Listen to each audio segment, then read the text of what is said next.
Now that we have learned about monitoring and observability, let's see that what are the main methods of collecting metrics. There are two main methods for collecting metrics and storing them in a time series database. One of them is push, one of them is scrape. In the push method, your applications or microservices will send the metrics to the time series database via an endpoint that is provided by the time series database and via protocols such as TCP, UDP, or HTTP. An example of push is an application sending metrics to statsd to be stored in a time series database called Graphite.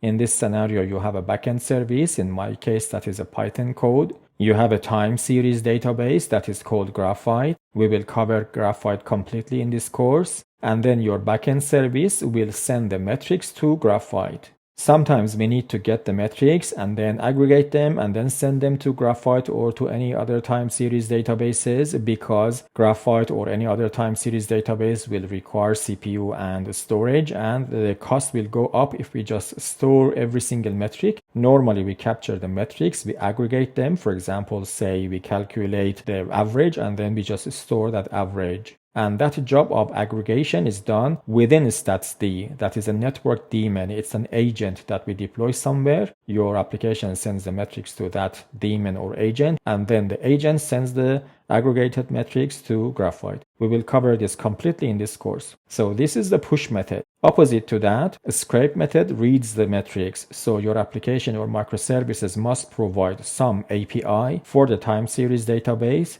to read the metrics. Example of a scrape method is when Prometheus scrapes the metrics from your, say, Python or .NET or Java application. In this case, you have a backend service and a Prometheus, and then you give the address of your backend service to Prometheus, the network address I mean, and then Prometheus connects to that network address and reads the metrics.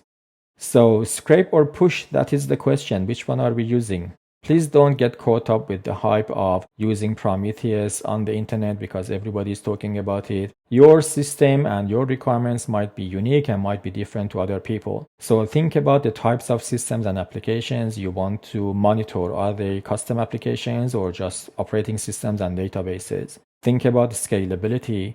Are you going to easily add new types of systems, new types of operating systems, or even new geolocations? Think about complexity. Are you going to read metrics from IoT devices that are scattered across the globe, or you only have like one service or one database or one operating system? Think about these things and then wisely choose either push or scrape, and based on that, choose the type of the setup and type of the time series database that you want to use. Once you have done that, you can watch the videos in the next section for scrape, which is the Prometheus, or you can skip that and go to the next section and watch the videos about Graphite and statsd. You don't need to watch every single video in this course. You can only watch the ones that are relevant to you. So the next section is a full Prometheus course. If you only want to know for now that how you can install it, just watch the two first videos and then come back and learn more about Prometheus, or watch the Prometheus section entirely. So let's go and learn about Prometheus as well as Graphite and statsd.